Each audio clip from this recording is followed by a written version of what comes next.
दुनिया की पांचवी सबसे बड़ी मईशत मगर फिजाई आलूदगी इतनी बदतर कि सांस लेना भी दुश्वार हो। जी हाँ, बात कर रहे हैं भारत की, जहां दिवाली आलूदगी भी साथ ले आई है। आतिशबाजी से भारतीय दारकूमत में हवा का मेयार इंतहाई हद तक मुतासर हुआ। एयर क्वालिटी इंडेक्स में नई दिल्ली आज भी दूसरे नंबर पर रहा। माहौलियाती माहिरीन का कहना है कि स्मोक के बढ़ते मसले के हल के लिए पाकिस्तान और भारत के दरमियान स्मोक डिप्लोमेसी मुतारिफ कराई जाए। दिवाली पर दिल्ली की फिजा का दिवालिया निकल गया। स्मोक का रोग बरकरार। भारत में फिजाई आलूदगी जहरीली सतह पर पहुंच गई। एयर क्वालिटी इंडेक्स 236 तक पहुंच गया। रोशनियों के त्योहार दिवाली के मौके पर आतिशबाजी के बायस नई दिल्ली दुनिया का आलूदा तरीन शहर बन गया।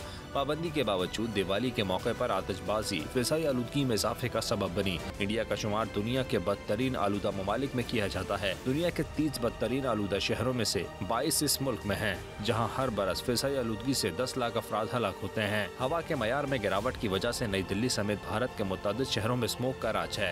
भारत के शुमाली हिस्सों में चलने वाले खेतों के फजले से हवा का मयार कम हुआ। एक अंदाजे के मुताबिक 25 मिलियन अफराद आलूदगी से मुतासर हुए। भारतीय तिब्बी माहिरीन का कहना है कि हालिया दिनों में 60% मुतासर अफराद फिजाई आलूदगी के बायस गले और फेफड़ों की बीमारी में मुब्तला है। आलमी इदारे सेहत के मुताबिक भारत में हर साल स्मोक और आलूदगी के बायस लाखों अफराद लुक़्मा अजल बनते हैं। सब्सक्राइब करें और बेल दबाएं ताकि कोई खबर रह न जाए।